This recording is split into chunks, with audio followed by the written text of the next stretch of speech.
Packaging के अंदर क्या सिखाया जाता है? हर एक पैकेजिंग के प्रोडक्ट्स का टेक्निकल डिटेल्स सिखाया जाता है। जब इंडस्ट्रियल पैकेजिंग डिजाइन करते हैं उसके लिए एक मशीन आती है called vibration tester. Literally 2 ton 3 ton 4 ton का मटेरियल उसके ऊपर रखते हैं। It vibrates for 30 minutes. It means 900 kilometres of road travel. कोई भी पैकेजिंग मटेरियल की इतना सॉलिड टेस्टिंग होता है फिर भी इतना सामान टूटा हुआ आता है। सस्टेनेबल पैकेजिंग क्यों बोलते, क्या है इसका मतलब? बहुत सारे लोगों ने ना इसका पैकेजिंग इंडस्ट्री में ना ऐसा हवा बनाया। यू कैन नॉट डिफाइन कि plastic is not sustainable and even you can not say paper is sustainable. Ultimately paper बनता तो पेड़ से ही है। आप पेड़ काट रहे हो और उसको बोल रहे हो सस्टेनेबल है। आपके हिसाब से एंटरप्रेन्योर को इम्पैक्ट बनाना ज़्यादा जरूरी या फिर स्केल करना उसको बहुत इंपॉर्टेंट है? अगर स्केल करोगे तो ही इम्पैक्ट होगा। जितना आप पब्लिसिटी से दूर रहोगे उतना ज़्यादा आप स्केल कर पाओगे।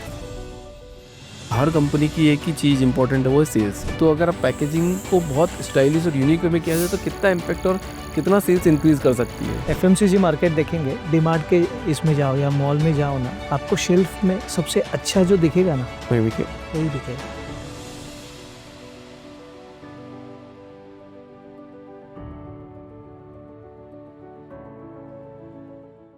संदीप जी, बहुत बहुत स्वागत है आपका द फाउंडर्स ड्रीम के अंदर।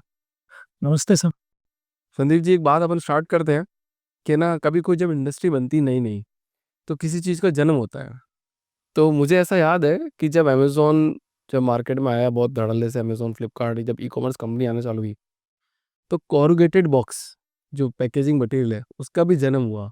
यस, जो बॉक्सेस है वो इतने निकलने लगे मार्केट में, इतने निकलने लग गए जो पहले नहीं दिखा करते थे, और अचानक से उसका बिजनेस जो है वो 100 गुना तक बढ़ गया। करेक्ट। Correct sir. तो संदीप जी, आज अपन आपके बारे में थोड़ा जानने की कोशिश करेंगे। आप कहाँ से आते हो, आपका बैकग्राउंड क्या है, और अभी आप राइट नाउ क्या कर रहे हैं? मेरा नाम संदीप खोत है। मैं कोल्हापुर से आता हूँ। मैंने इंजीनियरिंग किया एग्रीकल्चर में। उसके बाद मैंने मेरा मास्टर्स किया पैकेजिंग में। उसका भी एक स्टोरी है। अगर हमको टाइम मिलेगा तो I tell you how I land into packaging industry. But मैंने मास्टर्स किया पैकेजिंग में from IIP Mumbai. It is Indian institute of packaging Mumbai. 2008 में मैंने कंप्लीट किया। कैंपस से I join company call Signode India limited. So Signode is basically American MNC. It's Fortune 1000 company.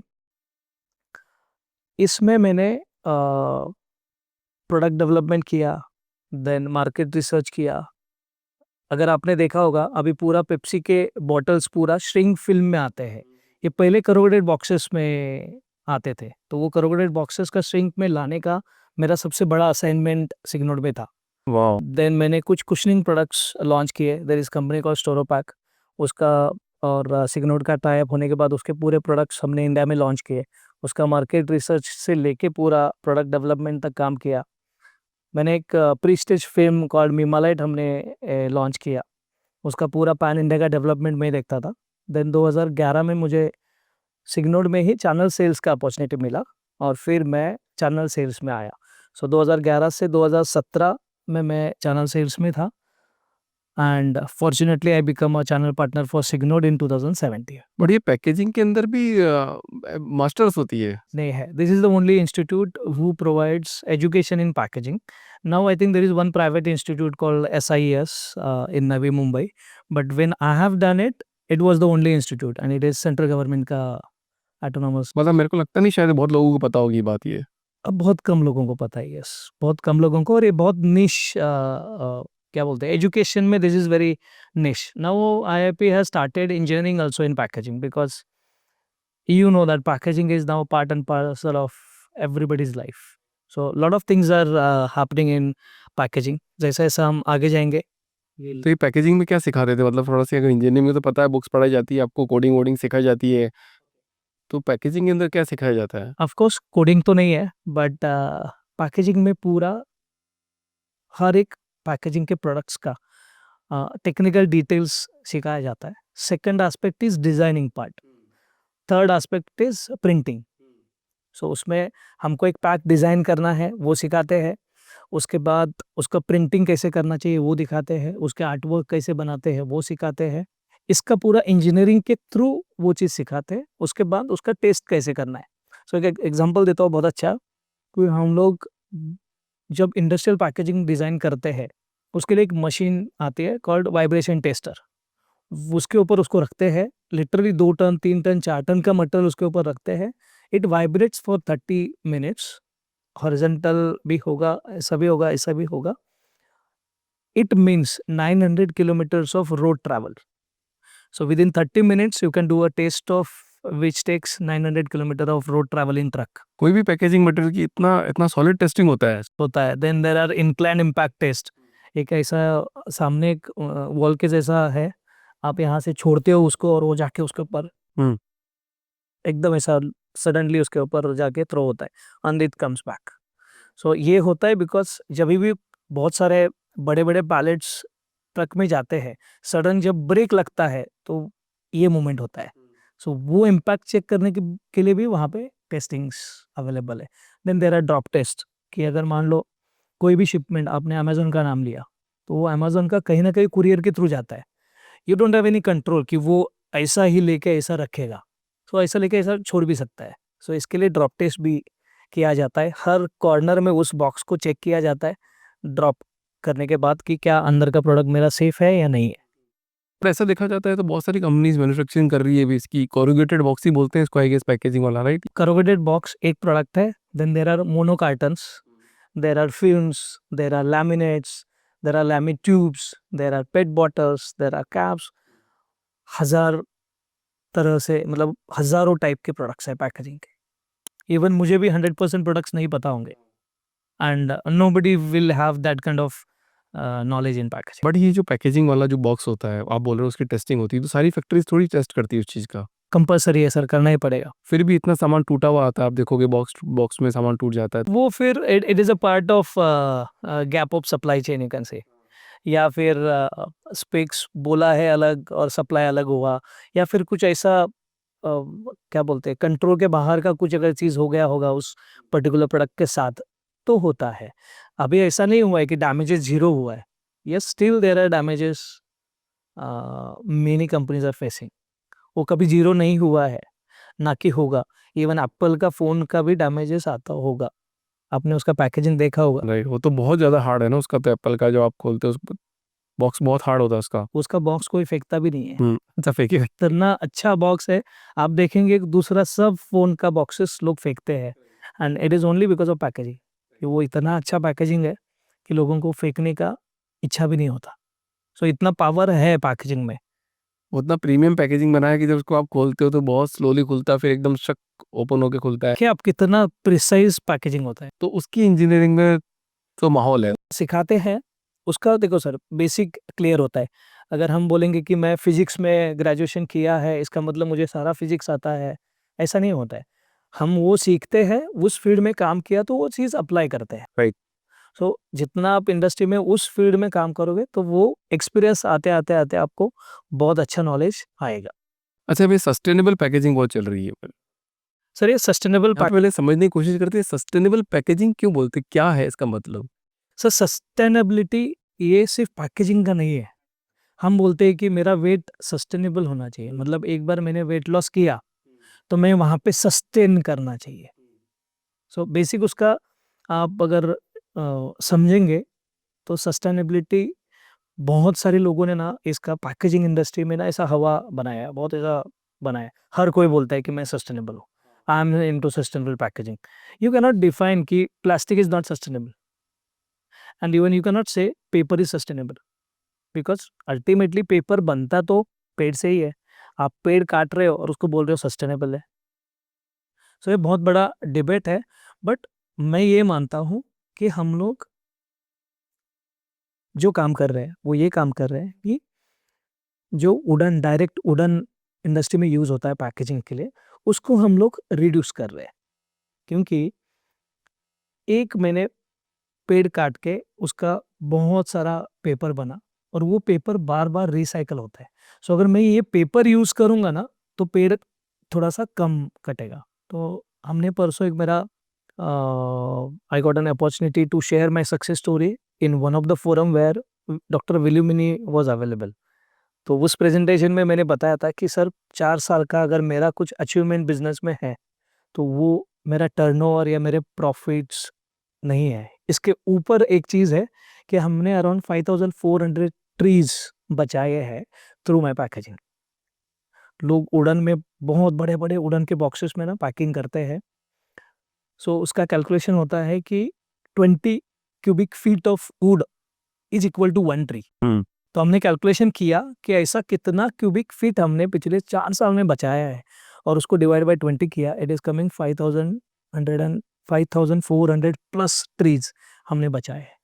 So we are proud कि मेरा team sustainability के लिए काम कर रहा है। कैसे काम करती, थोड़ा और इलोबरेट करोगे अगर हमारी ऑडियंस के लिए, मतलब आपकी पैकेजिंग किस तरह से काम करेगी? फॉर एग्जांपल हम कंपनी कॉल्ड काम करते हैं, बहुत अच्छा लेवल पे हम काम कर रहे हैं। तो उनके कुछ पंप्स है, pumps water pumps. So load is around 1.5 ton. So 1.5 ton का कोई माल है तो लोग सोचते नहीं है कि यार ये ना पेपर में पैक हो सकता है ना। But now there is a technology, there are very heavy paper के boards which can sustain 1.5 ton, 2.5 ton, 3 tons का लोड। Paper boards. हाँ, so that is corrugation. So we are into that same. So what we have done is we have kept the platform same and we have converted entire body into our corrugation, and that strength is equal to wooden ka strength, and we have converted that. Now it is working well since last 2.5 years. और वो भी वापस recycle होता है? वो export होता है तो वहाँ पे रिसाइकल होगा, वो जहाँ जिस कंट्री में जाएगा वो उसको वापस क्रश करके पेपर का मिल उसको वापस पेपर बनाएगा। तो एक नॉर्मल, मतलब जो भी कोरिगेटेड बॉक्स लेते हैं अपन, उसकी प्राइसिंग और आपकी प्राइसिंग में क्या डिफरेंस आ जाएगा फिर? नहीं, कोई प्राइसिंग में फ़र्क नहीं होता, there is no difference. Pricing में कोई अंतर नहीं होता है। ऑफ कोर्स हम लोग जो हेवी बोर्ड जो यूज़ करते हैं, ये वर्जिन पेपर से बनाया होता है। मतलब डायरेक्ट ट्री से जो पल्प आया और पल्प से जो पेपर बना, वो स्ट्रेंथ ज़्यादा है, तो उसका रेट थोड़ा ज़्यादा होता है। वापस वो जब रिसाइकिल होगा, तब उसका रेट कम होगा। राइट, तो कैसे, मतलब थोड़ा इसमें और इलोबरेट करते हैं, जैसे मतलब कौन सा पेड़ होता है, कैसे पल्प आता है? इंडिया में रिटेल पेपर नहीं होता है, ये पूरा इम्पोर्टेड होता है। सो वहाँ पे जब होता है, जब ऑस्ट्रेलिया की बात करें हम लोग, तो वहाँ पे जैसा हमारे यहाँ पे राइस का फार्मिंग होता है, वहाँ पे ट्री का फार्मिंग होता है। राइट। और वो हर चीज़ ट्रैक होती है कि इस फार्मिंग का इस नंबर का पेड़ कट करके उसका ये पल्प बन के उसका ये रील बनाया हुआ है, इसका पूरा ट्रैक होता है। मतलब इंडिया के इंडिया में नहीं होता है, हम लोग वो पूरा इम्पोर्ट करते हैं, बिकॉज इंडिया में होता ही नहीं है, इंडिया में रिटेल पेपर बनता ही नहीं है। नहीं, फिर तो पेड़ बचाने की बात कहाँ से आ गई सर इसमें? क्योंकि तो फार्मिंग हो रही है, आप जितना बना रहे हो उतना कट रहा है, जो चीज़ें बन रही है आपके पास इंडिया में ही, आपने बना दिया उसको। एक ट्री में एक ही बॉक्स बनेगा, बट उसका जब हम पेपर में कन्वर्ट करेंगे ना, तो 200 बॉक्स बनेंगे। नहीं, फिर भी थोड़ा सी, मतलब जैसे मान लो कि मैं राइस बना रहा हूँ आज यहाँ पे इंडिया के अंदर, राइस में बना के उसको एक्सपोर्ट कर रहा हूँ, तो राइस तो मैं कितना ही बनाऊंगा, एक्सपोर्ट कर दूंगा, ये तो फायदा ही है, जितना इंडिया एक्सपोर्ट करेगा उतना फायदा है। ऐसे ही किसी भी देश की जो अर्थव्यवस्था है वो एक्सपोर्ट पे डिपेंड करती है कि कितना ज़्यादा एक्सपोर्ट आ रहा है। अब आपने शायद बोला कहाँ से आ रहा है? ऑस्ट्रेलिया। ऑस्ट्रेलिया से आ रहा है, तो ऑस्ट्रेलिया का एक्सपोर्ट इंडिया में बढ़ रहा है। So for them it is मतलब क्या बोलते हैं, वो उनका कमाई है या उनका वो बिजनेस है कि वहां पे पेड़ कट करके उससे पल्प निकाल के उससे पेपर बनाना। बट वो फार्मिंग कर रहे हैं। वो हाँ, और वो पेपर हम लोग इंपोर्ट करके यहाँ पे उसके बोर्ड्स बनते हैं। तो पूरे इंडिया में ऐसा ही होता है, पूरे इंडिया में जितनी भी मैन्युफैक्चरिंग कंपनीज हैं, हम कहीं भी रिटेल पेपर इंडिया में नहीं बनाते। कोई नहीं बनाता, आप श्योर हो इसमें? हाँ, हमको परमिशन ही नहीं है, we don't have permission India में। वो अपन को लेना ही पड़ेगा वहां से, तभी काम होगा, अदरवाइज काम नहीं हो सकता। तो ऐसी कोई इंजीनियरिंग लगाई आपने, कोई ऐसा मैकेनिज्म लगाया जिसकी वजह से सब कुछ हो रहा है, जो आपने बोर्ड बनाया? नहीं नहीं नहीं, इसमें कोई रॉकेट साइंस नहीं है। There are lot of suppliers who make that board. Only we came into a play, या फिर हमारा जो एक्सपर्टीज अगर हम बोल सकते हैं तो वो डिजाइनिंग होता है। डिजाइनिंग में? सो हम लोग उसका जो डिजाइनिंग करते हैं proper by using the science, कि कितना लोड आएगा, एक कंटेनर में कितना पैलेट्स जा सकते हैं, कितने प्रोडक्ट जा सकते हैं, बिकॉज अल्टीमेटली यहाँ से वो चीज़ हम एक्सपोर्ट करने वाले हैं। कोई भी एक ऑटोमोबाइल का पार्ट है उसको हम लोग एक्सपोर्ट करने वाले हैं। सो मेरा कस्टमर्स का एक केस स्टडी था कि अभी 40 ही पैलेट जाते हैं, उसके हब्स है वो 40 ही जा रहे हैं, उसको हमने 78 किया, क्योंकि हमने पूरा हमारा डिज़ाइन चेंज किया, उस प्रोडक्ट का प्लेसमेंट ही चेंज किया पैलेट पे। It is almost double with the same pricing, with the same cost, with the same transportation cost. Now he is sending 78. So this is how we work. India के अंदर मतलब यही बोला जाता है कि डिजाइनिंग एक्सपर्ट है इंडियन में। Yes. मतलब मैं बहुत सारे जैसे चिप मैन्युफैक्चरिंग और जैसे भी बात करता हूँ तो बोलते हैं कि यहाँ पे मैन्युफैक्चरिंग कम है बट डिज़ाइनिंग का प्रोसेस हम लोग बहुत ज़्यादा करते हैं। पर आप इस बिज़नेस में क्यों आए? मतलब आपने पढ़ाई इस बिज़नेस में क्यों करी? मतलब कहाँ से आपको इंस्पिरेशन कहाँ से मिली ये सब चीज़ों की? सर मेरा एक्चुअल सपना था कि मैं आईआईटी खड़गपुर से मास्टर्स करूँ।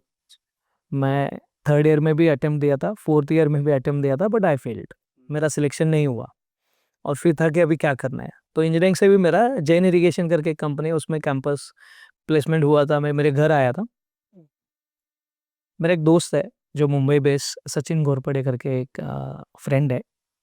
अ, उसको एक बार बोला था हमने, हमारा ऐसा ही डिस्कशंस चल रहे थे कि क्या करना है यार अभी आगे। उसका आईआईटी में हुआ था, आगे क्या करना है, क्या करना है? फिर एक एक दिन ना एक मेरा जो कॉलेज है ना, दापोली में है, वो कॉलेज बहुत फेमस है फॉर आईआईटी क्योंकि वहाँ से all India first rank, second rank वहाँ का ही आता है। मेरे बैच का भी फर्स्ट रैंक हमारा ही था, मेरा ही बैचमेट था। तो वो होने के बाद एक तो जिनका सिलेक्शन हुआ है उनको थोड़ा एप्रिशिएट करते हैं और जिनका नहीं हुआ है उनको मोटिवेशन के लिए लोग बोलते हैं। तो हमारे एक प्रोफेसर ने बोलते-बोलते बोला, "यार नहीं हुआ तो क्या हुआ आईआईटी में? आप देखो हम लोग फूड प्रोसेसिंग में हैं" because I have done agriculture engineering. तो फूड टेक्नोलॉजी में कुछ देखो, वो जो भी फूड प्रोडक्ट्स है उसको पैकेजिंग कैसे किया जाता है, उसमें अपॉर्च्युनिटी कुछ है क्या देखो। वहाँ से पैकेजिंग क्लिक हुआ। किसी ने बताया आपको? हाँ, नहीं उन्होंने बोला कि उसमें अपॉर्च्युनिटी ढूँढो क्या है, बिकॉज़ नोबडी वाज़ अवेयर।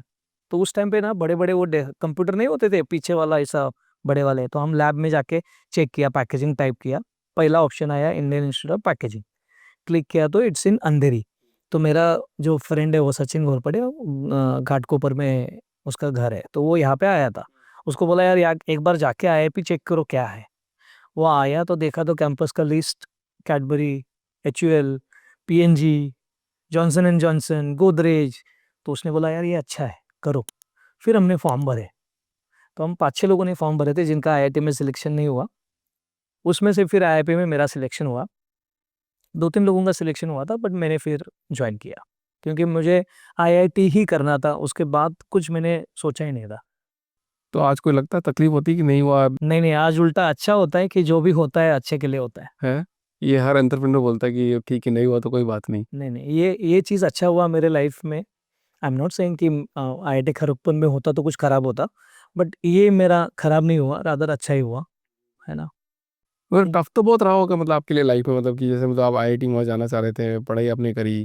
देखो सर, मैं एक मेरा ये सुनाता हूँ आपको। जब मेरा अ, 10th हुआ, हुँ, तो मुझे सिर्फ 67% मार्क्स थे। 10th में। इंग्लिश में आई स्कोर्ड 39 आउट ऑफ 100। सो आप समझ सकते हैं मेरा इंग्लिश क्या होगा बिकॉज़ हमारे गाँव में ये पूरा एजुकेशन हुआ है। मेरा टीचर्स को मैं दोष नहीं दूँगा, मेरा पढ़ाई वैसा वीक रहा है इंग्लिश का but my marks was good, है ना? बाकी सब्जेक्ट्स मेरे अच्छे थे। मेरे जो बड़े भैया हैं, वो 12th में ना बहुत कम मार्क्स लाए थे and he was very studious. मैं वैसा नहीं था। मैं बहुत मस्तीखोर, खेलने वाला, my main sport was wrestling and kabaddi. तो मेरे अंकल बोले, "यार आप साइंस मत करो, मेरे भैया को नहीं जमा तो आपको क्या जमेगा? आप तो छोड़ ही दो।" तो हमारे घर में ये था कि नहीं आप कॉमर्स जाओ और हमारे यहाँ पे थोड़ा-सा पॉलिटिकल लोगों के डेयरीज़ और ये सब होते हैं, उसमें आपको लगा देंगे। पत संस्था वगैरह आपको पता है कुछ?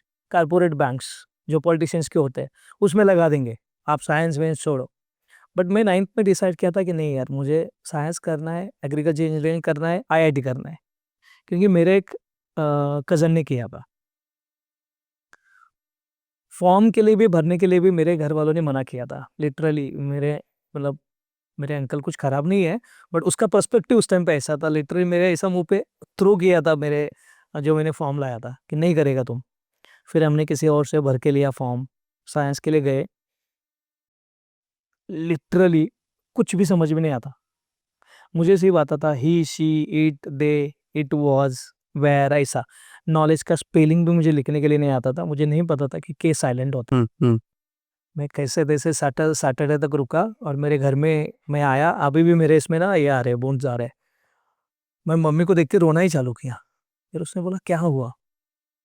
बोला, "यार मम्मी सब ना टीचर्स इंग्लिश में ही बात करते हैं, मुझे कुछ समझ में नहीं आता। मेरा दोस्त का किसी का शाम को आके मैं नोट्स लेता हूँ और वो लिखता हूँ। कुछ भी समझ में नहीं आ रहा है।" उसने सिर्फ एक चीज़ बोला था, "संदीप इतना तुमने झगड़ा किया है घर पे, तुमको करना है कि नहीं करना है? बोला यार करना तो है। बोला उठो जाओ रोना बंद करो, अगर तुमको करना है ना तुम करेगा। पता नहीं उस सेंटेंस में क्या ताकत था। मैं आया वापस, के बी विरकर का डिक्शनरी लिया, रोज आता था, चालू रट्टा मारना चालू, रट्टा मारना चालू।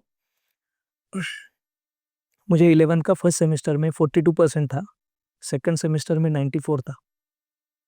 वाह। I was in scholar student in Warna Nagar college. मुझे एक 12th के लिए स्पेशल टीचर अलॉकेट किया गया। 12th में तो ऐसा हालत था, physics chemistry 40 out of 40, 40 out of 40, 40 out of 39.5 ये मार्क्स थे। आई स्कोर 88 इन 12th का फाइनल। थोड़ा मैथ्स में ये हुआ और मुझे गवर्नमेंट इंस्टीट्यूट में एडमिशन मिला साइंस के। मतलब आपसे बात करते ये बात तो प्रूव हो गई है कि मतलब जहाँ चाह है वहाँ पे रहा तो मिल ही जाता है। 100% कोई डाउट ही नहीं उसमें। अफर्मेशन बोल सकते हैं, डेडिकेशन बोल सकते हैं, डिटर्मिनेशन बोल सकते हैं, पैशन बोल सकते हो, I don't know what name, but आप अगर चाहोगे तो होगा। क्लियरिटी ऑफ माइंडसेट होना बहुत जरूरी है कि यार मेरे को करना है। सर मैंने इंजीनियरिंग का फॉर्म नहीं भरा था, even though I was having 88%। मैं 2000 की बात कर रहा हूँ, मुझे बहुत अच्छे इंस्टीट्यूट में मिल जाता, बट हमको पता ही नहीं था कि इंजीनियरिंग के लिए फॉर्म अलग होता है, एग्रीकल्चर इंजीनियरिंग के लिए फॉर्म अलग होता है, इसका नॉलेज ही नहीं था। अच्छा, जो उस टाइम पे जो दोस्त थे वो साथ में हैं अभी? इनसे बात होती है किसी से? होती है। किस तरह की बात होती है? क्या बोलते हैं कि यार क्या करते थे हम लोग, अभी क्या कर रहे हैं? नाउ देर इज, अगर देखेंगे आप तो मेरा 2000 के जो फ्रेंड है, 10th वाले जो फ्रेंड है, वो फ्रेंड गांव में ही है। वो लोग तो गांव में ही है, खेती करते हैं। बट मेरे इंजीनियरिंग के फ्रेंड आज भी मेरे साथ में हैं। मेरा जो आईआईपी के फ्रेंड्स है वो आज भी मेरे साथ में है। They are at very good levels. They are leading packaging teams in DMart, Castrol, Hindustan Unilever, Procter and Gamble, इसमें सब में लीड कर रहे हैं। मतलब they are at very senior position. Now they take bold decisions of change in packaging. अच्छा, एक थोड़ा सा एक बताओ ना अपन जिसमें तक ऑडियंस के लिए थोड़ा सिंपल करते हैं, पैकेजिंग के टाइप्स क्या क्या होते हैं? पहले तो वो बात करेंगे, फिर केस स्टडी भी बात करेंगे थोड़ी सी। देखो broadly it is primary packaging, secondary packaging and tertiary packaging. So अगर लेमन लैंग्वेज में समझना है, primary is something which is directly in touch with the product. अगर मैं पानी का बॉटल लूँ, so that bottle is primary packaging. उसके बाहर लेबल है, तो label is also part of packaging, but वो सेकेंडरी में आया। उसके बाद में स्ट्रिंग का ये आया, पहले बॉक्सेस होता था ऐसा। तो आप कोई भी प्रोडक्ट ऐसा देखेंगे जो पहले टच में आया, इट इज अ प्राइमरी। हम लोग जिस इंडस्ट्री में हैं वो पूरा ट्रांजिट पैकेजिंग है। सो ट्रांजिट मतलब क्या? ट्रक में जाते समय उसको बचाना। अगर आप टूथपेस्ट देखेंगे तो टूथपेस्ट जिससे बाहर आता है that is a Lammy tube, एक लैमिनेट है उससे बाहर आता है, इट्स अ प्राइमरी पैकेजिंग। उसके बाहर भी एक कार्टन होता है, so that is primary carton, जिसके ऊपर प्रिंटिंग किया है, जिससे कस्टमर अट्रैक्ट होगा उसको देख के। शैम्पू का बॉटल भी कितना मस्त बना हुआ है आपको दिखेगा। उसका पर्पज ही है एक तो डिस्पेंस करना, निकालना, और दूसरा लोगों को अट्रैक्ट करना। बट जो बॉक्स है जिसमें हम हैं, वो होता है कि ट्रांजिट में जाते समय इसको बचाओ। That's why I said we are into transit packaging. So मेरा अगर बिजनेस देखेंगे, मेरा सेगमेंट देखेंगे, तो ये कंप्लीट इंडस्ट्रियल पैकेजिंग में आता है। हम लोग बहुत हेवी ड्यूटी काम करते हैं। मतलब वी पैक 1 kg का product, also we pack 40 tons of load, 40 ton का मशीन पे हम लोग पैक करते हैं। 2020 में मैन्युफैक्चरिंग स्टार्ट किया, तब मेरा जो स्पेस था इट वाज 7,500 स्क्वायर फीट। अभी हम लोग हैं 1.1 लाख स्क्वायर फीट फैसिलिटी। वाह। 3 एकड़ का अभी प्लांट मतलब है इतना जल्दी इतना बड़ा शिफ्ट कैसे हो गया? मतलब आपने क्या ऐसे क्या टेक्निक लगाई आपने कि मतलब बिजनेस ग्रोथ 4-5 सालों में एक एक्सपोनेंशियल ग्रोथ पे आ गया? सर ये ग्रोथ पे आने के पहले एक सेटबैक था कि 2020 दिसंबर में मैंने मैन्युफैक्चरिंग स्टार्ट किया। मैन्युफैक्चरिंग स्टार्ट करने का पर्पज़ ही ये था कि majority of packaging spend in the industry is corrugation and wooden. और मेरा कंपनी का जो पर्पज़ है वो पर्पज़ सिंप्लीफाई करके बताता हूँ, ये है कि मेरा कस्टमर का प्रोडक्ट एज़ मैन्युफैक्चर कंडीशन में है वैसा ही उसके कस्टमर को मिलना चाहिए विथ पीस ऑफ माइंड। मतलब उसको ये टेंशन नहीं होना चाहिए, ना वो पैकेजिंग मटेरियल लाने का, ना पैक करने का, इसका ये नहीं होना चाहिए। तो वो मेरा सर्व नहीं हो रहा था। तो 2 पर्पसेस थे कि एक तो मेरा कंपनी का जो पर्पज़ है वो सॉल्व नहीं हो रहा है, जस्टिफाई नहीं हो रहा है, और सेकंड कस्टमर का पैकेजिंग का जो स्पेंड है वो 60-65% इज़ करोगेशन एंड वुडन, है ना? इसलिए सोचा कि चलो उसमें आ जाएँगे। फाइनेंशियल नॉलेज बिल्कुल नहीं था, लिटरली बिल्कुल नहीं था। I am a good salesman but I am not a financial guy. तो फिर उस टाइम पे डिसीजन लिया कि चलो मैन्युफैक्चरिंग करना है। जो भी मैंने 17, 18, 19 में जमा पूँजी किया था, वो पूरा उसमें लगाया। और उस टाइम पे हमने मिस्टेक किया, जो फाइनेंशियल टर्म्स में बाद में समझ में आया कि मेरे पास जो बिज़नेस का पैसा है वो हमने मशीन में डाला, जो कि डालना चाहिए था वर्किंग कैपिटल में। सो 1.25 करोड़ का मेरा वो प्रोजेक्ट था, हमने लोन सिर्फ 40 लाख का लिया था और ऊपर का पूरा पैसा हमने लगाया, जो कि करना चाहिए था कि वो वर्किंग कैपिटल करके यूज़ करना चाहिए था, और इसको जो है 5 साल का जो मशीन्स लोन्स होते हैं वो लेना चाहिए था। वो पहला मिस्टेक हुआ। सेकंड मिस्टेक हुआ, मिस्टेक क्या, पूरी दुनिया के लिए प्रॉब्लम आया, चैलेंज आया, कोविड। दिसंबर में हमने मैन्युफैक्चरिंग स्टार्ट किया और लॉकडाउन मार्च में आया, सब ठप। बट मेरा कंपनी और मैं, हम लोग सर्टेन वैल्यूज़ पे जीते हैं, तो हमने लॉकडाउन में किसी का भी सैलरीज़ कट नहीं किया, किसी को भी फैसिलिटीज़ कम नहीं किया। रादर लॉकडाउन में एक बंदे का हमारे यहाँ पे डेथ हुआ because of Covid. He was from Odisha, एक वर्कर था, उसके घर वाले कोई यहाँ पे नहीं आए थे, उड़ीसा से कुछ भी करने के लिए। मेरा पूरा टीम ने उसका जो भी करना है किया, और उसके जो 2 बच्चे गाँव में हैं, जिनको हमने अभी तक देखा भी नहीं है, उसका पूरा एजुकेशन मैं करता हूँ, ओह वाह! है ना? Because he was with us, even though he was with us only for 6-7 months, but still हमने वो कॉल लिया। बिज़नेस में देखेंगे तो फिर हमको एक बहुत बड़ी कंपनी का ऑर्डर मिला। I can not take the name, but 250 tons का हमको ऑर्डर आया, जो हम उसको 15,000, 16,000, 17,000 बॉक्सेस पर डे देना चालू किया, व्हिच इज़ ह्यूज। हुँ। हम लोग सेलिब्रेट करते थे। लेकिन सडनली एक दिन उनका कॉल आया कि ना, वो लॉकडाउन मतलब कोरोना थोड़ा कम हुआ है, प्रोडक्शन रुकवा दीजिए। अब प्रोडक्शन रुकवा कैसे देंगे? मेरा वर्क इन प्रोग्रेस तो 4 दिन का मटेरियल तो था। तो मतलब 60,000 बॉक्स का मटेरियल मेरा वर्क इन प्रोग्रेस था, प्लस रॉ मटेरियल था। तो उनके साथ एग्रीमेंट तो ये नहीं था कि ये लेंगे। एग्रीमेंट उन्होंने होता ही बोला नहीं बंद, इंडिया में। हाँ, उन्होंने बोला बंद। सो उस डील में I lost around 40-42 lakh rupees, जो कमाया वही गँवा दिया फिर। पूरा गया। और उसी साल में एक बैड डेट हुआ था, 3-4 कस्टमर मिला के, मतलब लिया मेरे से मटेरियल बट पैसा नहीं दिया, आज तक भी नहीं दिया। इंडिया में कॉमन है, मतलब बहुत ज़्यादा है। तो नॉर्मली क्या होता है, हम लोग बजट में 1% पकड़ते हैं, बट उस साल बहुत ही खराब हुआ। तो मेरा 40-80 लाख गया, 80-85 लाख का नुकसान हुआ। वर्किंग कैपिटल तो पूरा मशीन में लगाया था, अब क्या करें? हुँ। तो वो बैंक से डालना पड़ा, और वो जो वहाँ से जो डेट ट्रैप में फँसता गया ना, वो फँसता ही गया। अब इससे बाहर कैसे आए? तो मैंने जैसा बोला कि मेरा स्टार्ट जो हुआ ना, वो सिग्नोड के साथ डिस्ट्रीब्यूशनशिप हुआ। मतलब सिग्नोड का मैं चैनल पार्टनर हूँ, सिग्नोड मटेरियल बनाता है, आई सेल। सिग्नोड मशीन्स बनाता है, I sell and I provide the services. तो उनके एक डायरेक्टर हैं, वो एक दिन मेरे पास आए कि 5 मिनट मिलना है। He was having some appointment, 5 minute मिलना है Sandeep, will meet because it's on the way.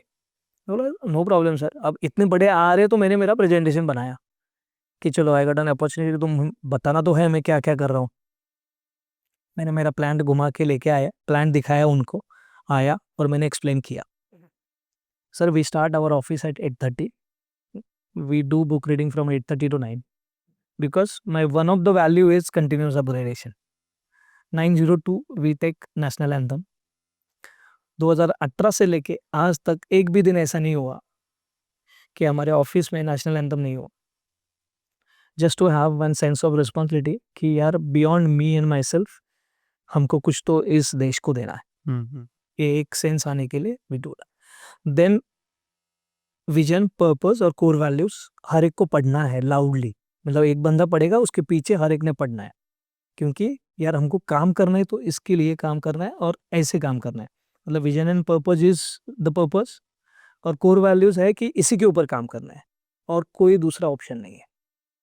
Then everybody says what I have done great yesterday, what I am looking for today, what are the bottlenecks and appreciations. So appreciations मैं इसलिए लेता हूँ क्योंकि मेरा एक peer है, मेरा colleague है, उसको मैंने महीने में 3-4 बार अगर एप्रिशिएट किया है और उससे कुछ गलती होता है या कुछ चीज़ें डिले होती है या कुछ होता है, तो सबकॉन्शियस माइंड में मैंने ऑलरेडी पता है, मैंने 4 बार तो इसको एप्रिशिएट किया है, यार एक बार गलती है, ठीक है, इट्स ओके।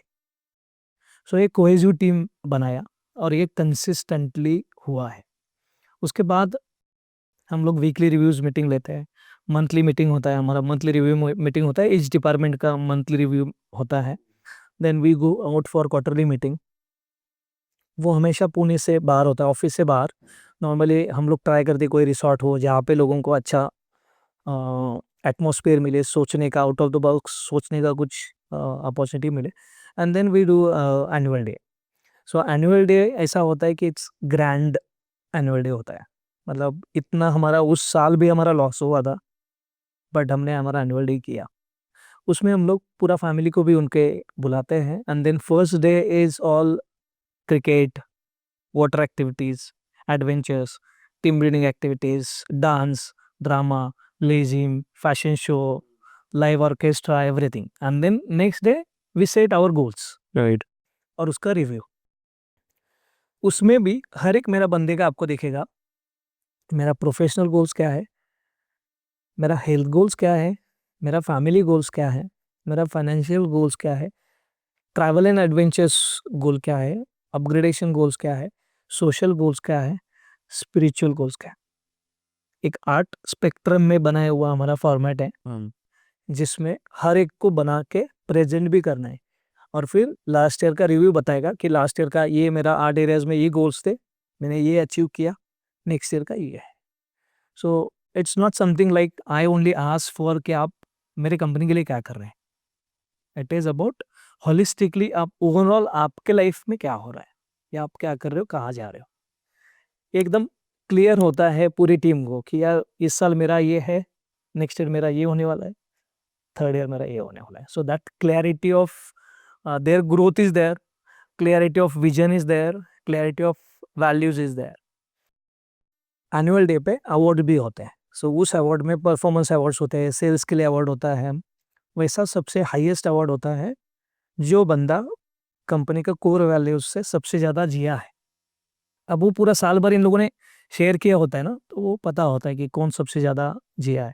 सो ऐसा नहीं है कि एक बंदे ने टारगेट डबल किया तो उसको वो मिलेगा, एक नॉर्मल बंदे को भी, बट वो उस पूरे कोर वैल्यूज़ में अगर जिया है तो उसको मिलेगा। तो इतना काम करते हो, वर्क लाइफ बैलेंस कैसे जीते हो आप? क्या होती है एंटरप्रेन्योर के लिए वर्क लाइफ बैलेंस? सी ये work life balance, I don't understand the word क्या है या इसका फिलोसॉफी जिसने भी वर्ड निकाला है क्या है, बट मुझे लगता है कि there is no professional life is different and personal life is different, both are same. Life तो एक ही है, इंसान तो मैं एक ही हूँ, बट ये हर चीज़ उस लाइफ में है। तो इसको मुझे नहीं पता कि कैसा बैलेंस करना है या बैलेंस करना चाहिए कि नहीं, बट आई एम श्योर कि अगर मेरा प्रोफेशनल लाइफ अगर अच्छा चल रहा है ना, सब अच्छा चलता है। मैं बोलता हूँ हमारे लोगों को कि लिखो, तुम्हारी विश लिखो, 10 विश लिखो, एवरीथिंग या 90% इज रिलेटेड विद मनी निकलेगा। सो यार मनी कहाँ से आएगा? प्रोफेशनल से आएगा, वो रिलेशनशिप से कहीं नहीं आएगा। सो आप एक ठीक करो, सब ठीक ही। इसके बाद मैं बोलता हूँ रिलेशनशिप आपका जो घर में है, अगर वो भी खराब है तो आपका ये भी खराब करेगा। सो आपने ये 2 ठीक किया ना, सब ठीक है। बट आप देखो ना, मतलब बहुत बड़ी कंपनी का नाम नहीं लूँगा, बट अभी मैं कपड़े की कंपनी है, अरबों रुपए का बिजनेस बनाया, पापा को घर से बाहर निकाल दिया, दोनों हस्बैंड वाइफ लड़ लिए। मतलब पैसे की कमी वो तो तो नहीं है, सबको नाम पैसे की पता है, कमी तो नहीं वो है। तो सबको नाम पता है सर उस कंपनी का, उस बंदे का। हम लोग सिर्फ एक एंगल से देख रहे हैं बिकॉज़ हमारा रीच नहीं है, उनके पर्सनल लाइफ में क्या हुआ वहाँ तक हमको रीच नहीं है। सो वी डोंट नो कि किसका मिस्टेक। इट्स नॉट गुड कि हम जज करें इसका गलती है, इसका गलती है। मैं मानता हूँ दोनों का होगा कुछ ना कुछ। हो सकता है। हाँ, and we are very small to comment on it, but मेरा एक्सपीरियंस के हिसाब से मैं कहता हूँ कि वो दोनों का गलती होगा, ऐसा कभी नहीं सोचना चाहिए। देखो हमेशा क्या होता है ना, कार का और बाइक का एक्सीडेंट होता है ना, कार वाले का ही गलती होगा, हम्म। ये सोच है सिर्फ। ऐसा नहीं, हर बार ऐसा पॉसिबल नहीं है। बाइक का और साइकिल का हुआ ना, वो बाइक वाले का ही गलती होगा, ऐसा हमारा सोच है, बट वो गलत सोच है। तो इसलिए हम सोचते हैं कि यार उस लड़के को पूरा पैसा मिला और ये बाप बेचारा, उस केस में हम बोलते हैं कि बेचारा, उसका भी, उनका भी कुछ ना कुछ तो गलती होगा। राइट। अच्छा, अभी एआई बहुत आ रहा है, तो अभी जो डिजाइनिंग वाला जो पार्ट है, तो वो स्टिल ह्यूमन टच रहेगा वहाँ पे पैकेजिंग इंडस्ट्री के अंदर भी, या फिर आने वाले टाइम पे जो एआई है उसको ओवरकम कर देगी, या कि ह्यूमन की नीड कम है, होगी बट कम होगी? आपका क्या मानना है इसमें? अगर हम लोग इंडिया का बात करेंगे ना, तो there is huge scope in packaging automation. अभी तक, अभी हमने इस साल हमने एक फ्रंटियर ऑटोमेशन करके कंपनी है, उनके साथ भी टाइप किया है for automation. But compare to developed countries, हम लोग उतना प्रायोरिटी पैकेजिंग ऑटोमेशन में उतना नहीं देते। बट ऑफ कोर्स 10 साल पहले से आज तो हम दे रहे हैं, हम्म। बट फिर भी उतना नहीं है जितना देते हैं। वाई? बिकॉज होता क्या है, आप अगर इंडस्ट्री में प्रोडक्ट्स को आप ध्यान से देखोगे ना, तो उनके लिए पहला है कि मेरा क्या प्रोडक्ट है। फॉर एग्जांपल मैं शैम्पू बना रहा हूँ, so my primary focus, primary investments will be on my product, that is shampoo. Second will be primary packaging, then tertiary packaging and then transit packaging. अभी अगर आप देखेंगे तो प्राइमरी पैकेजिंग पे, ऑटोमेशन पे बहुत सारा इन्वेस्टमेंट हो रहा है, हो रहा है। वो ट्रांजिट पैकेजिंग तक आने के लिए टाइम है, टाइम लगेगा। बट यस, हम लोग जो हमारे प्रोडक्ट्स बना रहे हैं अभी पूरा सेमी ऑटोमेटिक है, हमारा जो भी सेटअप है it is all semi automatic. तो इसमें अगर कुछ ऑटोमेशन आए, जैसा वुडन देखेंगे, वुडन में भी कुछ छोटे छोटे ऑटोमेशन अगर आएंगे, yes there is huge scope. मतलब ये पैकेजिंग इंडस्ट्री के अंदर जैसे एक बात, अच्छी चीज़ें बहुत सारी हैं, मतलब जो खराब चीज़ हुआ है कि, खराब चीज़ तो नहीं बोलेंगे, मतलब एडिशनल जो चार्जेस लग जाते हैं। मतलब अगर आपका कोई प्रोडक्ट 100 रुपये का है, तो 40 रुपये पैकेजिंग है, जो एडिशनल प्रोडक्ट आप जो उस पर बॉक्स लगाते हो, ब्रांडिंग करते हो, तो 40 रुपये एडिशनल जनता पे मार है। तो इसके लिए एक टूथपेस्ट कंपनी ने, एक कंट्री के अंदर, उन्होंने बोला कि बाहर वाला पैकेज ही हटा देते हैं, सस्टेनेबल हो जाएगा, चीज़ें हो जाएगी, सिर्फ अंदर वाला ही पैकेज रखेंगे, जो प्राइमरी वाला कॉन्टैक्ट है। नहीं, बट आप ट्रांसपोर्ट कैसा करोगे? विदाउट पैकेजिंग आप ट्रांसपोर्ट ही नहीं कर पाओगे। सो ऐसा नहीं है कि पैकेजिंग की वजह से प्रोडक्ट का कॉस्टिंग बढ़ रहा है, ऐसा नहीं है। There are lot of ways where you can reduce the prices. Like जो हमने प्रोजेक्ट किया था उस टाइम के नंबर्स मुझे प्रोफाउंडली याद है। 1 मिनट में 600 बॉटल्स बनते थे पानी की, या सीएसडी के, कार्बोनेटेड सॉफ्ट ड्रिंक के, उनके जो भी ब्रांड्स है, 600 बॉटल्स अ मिनट प्रोडक्शन था। Around 38-40 such lines in pan India level. तो जो 12 बॉटल्स है या 24 बॉटल है, हाफ लीटर का है तो 24, 1 लीटर का है तो 12, वो एक बॉक्स में फिट होते थे। उस बॉक्स का उस टाइम का प्राइस वॉज 12.5 रुपीज, 12.5 रुपए का बॉक्स था। हमने वो बॉक्स निकाला, श्रिंक रैपिंग किया, and that price was 2 rupees. Hmm. But क्या वो बॉटल, वो जो कॉस्ट सेविंग है, एंड कस्टमर को ट्रांसफर हुआ? नहीं हुआ। So it's it is not about packaging, it is about the company. Company के। हाँ, अगर हम पैकेजिंग की कॉस्ट की बात करें, there are lot of ways, और वो कंटिन्यूअस ये होता रहेगा सर, चेंज इज कंटिन्यूअस। ये कोई भी फील्ड का हो, आपके फील्ड का हो या कहीं का भी हो। मुझे नहीं लगता 3 साल पहले या लॉकडाउन के पहले किसी ने सोचा था कि पॉडकास्ट करके कोई प्रोडक्ट होगा। Right. People have built and good businesses. So ऐसा ही सेम पैकेजिंग का भी है, कॉस्ट सेविंग होता है। आप कैलकुलेट करके देखिए, 600 bottles a minute, 40 different lines, pan India, look her at the volume. Her business का ऐसा ही है कि जब पहले एक बार आप कॉस्ट तय कर लेते हो, फिर इसकी ऑपरेशनल कॉस्ट को आप रिड्यूस करते हो, तब जाके आप मार्जिन से बनाते हो, अच्छा पैसा बनाती है कोई भी कंपनी। पहले आप फुल पैसा लगा लो, चाहे एक प्रोडक्ट आपको 10,000 का निकालना पड़े, निकाल दो। पर जब बहुत स्केल पे जाने लगो, तो उसमें आप ऐसे चेंजेस करो कि आपकी कॉस्ट अदर साइड में कम हो, ताकि कंज्यूमर को आपको इम्पैक्ट नहीं पड़े। ऐसे ही फ्लैट सिस्टम में हुआ, पहले भी 1 करोड़ का फ्लैट मिलता था, आज भी 1 करोड़ का मिलता है, पर साइज श्रिंक हो गई है श्रिंक इसकी। हो गए, श्रिंक हो गए। अच्छा, एक बात बताओ कि आपके हिसाब से एंटरप्रेन्योर को इम्पैक्ट बनाना ज़्यादा जरूरी है किसी भी सोसाइटी में, कहीं पे भी, या फिर स्केल करना उसको बहुत इंपॉर्टेंट है उसके लिए? सर दोनों इम्पोर्टेंट है। अगर स्केल करोगे तो ही इम्पैक्ट होगा, या छोटा इसमें कैसा इम्पैक्ट होगा? आई कैन नॉट से इट, बट जितना आप पब्लिसिटी से दूर रहोगे उतना ज़्यादा आप स्केल कर पाओगे। आप जितना पब्लिसिटी, जितना मार्केटिंग करना चालू करोगे ना, बहुत सारे लोगों के नज़र में आप आना चालू करोगे। सो सक्सेस जो साइलेंस में जो होगा ना, वो भयंकर होगा। I am into planning into some types हमारा पैकेजिंग इंडस्ट्री में, वो अभी तक कहीं रिवील नहीं किया है। वो जब होगा और वो क्या देगा, that only I can envision that. एक अलग छोटा सी इसका एक अपन एग्जांपल ले सकते हैं इसको अलग तरीके से, कि आपने बोला मीडिया में और सब जगह पर है, एक कंपनी कॉल्ड जो बियर का सब्स्टिट्यूट बनाती है कि बियर मत पियो ये पियो। तो उन्होंने जब बनाना स्टार्ट किया तो वो कम ही स्केल पे करे, तो कुछ ही लोग बोलते थे कि ठीक है बियर का टेस्ट तो है पर किक नहीं मिलेगी आपको, नॉन अल्कोहलिक है बट वो बियर ही है। तो उन्होंने स्टार्ट किया बनाना, सब कुछ बनाना स्टार्ट किया। तो लोगों ने इतना रेस्पॉन्स नहीं किया कि कौन लेगा क्या करेगा, पर क्या हुआ, क्या थोड़ी मीडिया में हाइप कि अच्छा ऐसा एक अल्कोहल बन रहा है जो आपको किक नहीं देगा, नॉन अल्कोहलिक है बट टेस्ट वैसा ही देगा। ओके। तो बड़ प्रोडक्ट तो बढ़िया हो गया। तो हुआ क्या, मार्केट में कंपटीशन बनने लग गया। कम से कम 1000-5000 कंपनी आ गई जिन्होंने बनाना चालू कर दिया। अब हुआ कि वो सेम प्रोडक्ट नहीं बना पाई उस कंपनी के जैसा, पर उस वजह से मार्केट क्रिएट हो गया। और वो आज कंपनी एक दिन का $1 मिलियन का रेवेन्यू करती है। वाह। अच्छा, हर हर कंपनी की एक ही चीज इंपॉर्टेंट है, वो है सेल्स। अब सेल्स को इम्प्रूव करने के लिए ब्रांडिंग, पैकेजिंग, ये सब बहुत काम आती है।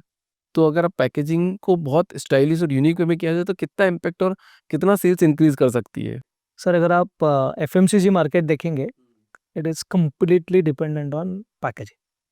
क्योंकि आप कभी भी डीमार्ट के इसमें जाओ या मॉल में जाओ ना, आपको शेल्फ में सबसे अच्छा जो दिखेगा ना, वही बिकेगा। आप कभी भी उसका मतलब होंगे 1% लोग होंगे जो इंग्रेडिएंट पढ़ते होंगे, वो समझते होंगे, बट अगर मुझे पूछोगे आप, तो मुझे तो पता नहीं है शैम्पू में क्या डालते हैं, क्या इंग्रेडिएंट्स होता है, क्या होता है। Even though if it is chips का पैकेट, आप अगर देखेंगे अभी भी लेज़ के साथ, लेज़ इज़ द ब्रांड जो बहुत बड़ा हो चुका है बिकॉज़ वो क्रिकेटर्स ने इन्होंने वो ये किया है। बट वो शेल्फ में आप जाके देखोगे ना, उससे अगर अच्छा कोई दिखने वाला अगर आपको दिखे ना, आप उठा लोगे। आप देखिए अभी कंटेनर में चिप्स आते हैं, पेपर के कंटेनर में ऐसा चिप्स आते हैं। It is very easy to carry and have it, again I can repack it. नहीं तो क्या होता है, लेज़ का पैकेट अगर मैं लूँ ₹50 का, इकट्ठा मैं वो नहीं खा पाता, पूरा खत्म नहीं होगा। उसको वापस बंद करके रख नहीं सकता, खुला रह जाता है, खत्म हो। आप देखोगे तो क्रिस्पीनेस चला जाता है। So there are zip packers जो आप ओपन करो, अभी आए हैं देखेंगे आप तो, जितना चाहिए उतना खा लो, वापस उसको ज़िप लॉक करके रखो, उसको ज़िप लॉक बोलते हैं, लॉक करके रखो। या फिर पेपर कंटेनर्स आए हैं, जितना चाहिए खाया, वापस उसको पैक किया, रखा।